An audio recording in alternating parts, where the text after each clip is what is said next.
राधे राधे सभी को। आज हम आपको बताने जा रहे हैं आंवला नवमी कब है और कैसे इसकी पूजा की जाती है।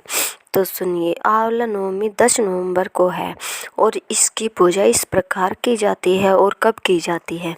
कार्तिक मास की शुक्ल पक्ष की नवमी को आंवला नवमी कहते हैं। जैसे नाम से पता चलता है कि इस दिन आंवला की वृक्ष की पूजा की जाती है।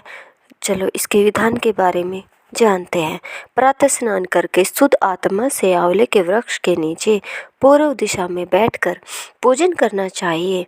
पूजन के बाद उसकी जड़ में दूध देना चाहिए। इसके बाद पेड़ के चारों ओर कच्चा धागा बांधना चाहिए। कपूर बाती या शुद्ध घी की बाती से आरती करते हुए 7 बार परिक्रमा करनी चाहिए।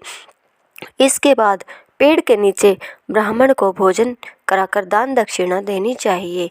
चलिए अब इसकी कथा सुनते हैं। तो एक काशी नगरी में एक निसंतान धर्मात्मा तथा दानी वेश्या रहता था।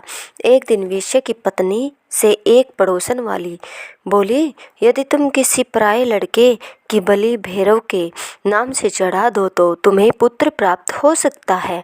यह बात जब वेश्या को पता चली तो उसने अस्वीकार कर दिया, परंतु उसकी पत्नी मौके की तलाश में लगी रही। एक दिन एक कन्या को उसने कुएं में गिराकर भैरव देवता के नाम से बलि दे दी।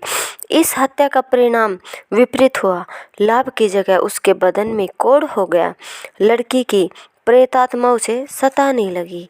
वेश्या के पूछने पर उसकी पत्नी ने सारी बात बता दी। इस पर वेश्या कहने लगा, गोवध, ब्राह्मणवध तथा बालवध करने वाले के लिए इस संसार में कहीं भी जगह नहीं है। इसलिए तो गंगा तट पर जाकर भगवान का भजन कर तथा गंगा में स्नान कर, तभी तू इस कष्ट से छुटकारा पा सकती है। वेश्या पत्नी गंगा किनारे रहने लगी। कुछ दिन बाद गंगा माता वर्धा का वेश धारण कर उसके पास आई और बोली, तू मथुरा जाकर कार्तिक नवमी का व्रत तथा आंवला वृक्ष की पूजा परिक्रमा कर तथा उसका पूजन कर। यह व्रत करने से तेरा यह कोढ़ दूर हो जाएगा। वर्धा की बात मानकर वेश्या पत्नी पति से आज्ञा लेकर मथुरा जाकर विधि पूर्वक आंवला का व्रत करने लगी। ऐसा करने से वह भगवान की कृपा से दिव्य शरीर वाली हो गई तथा उसे पुत्र प्राप्ति भी हुई। तो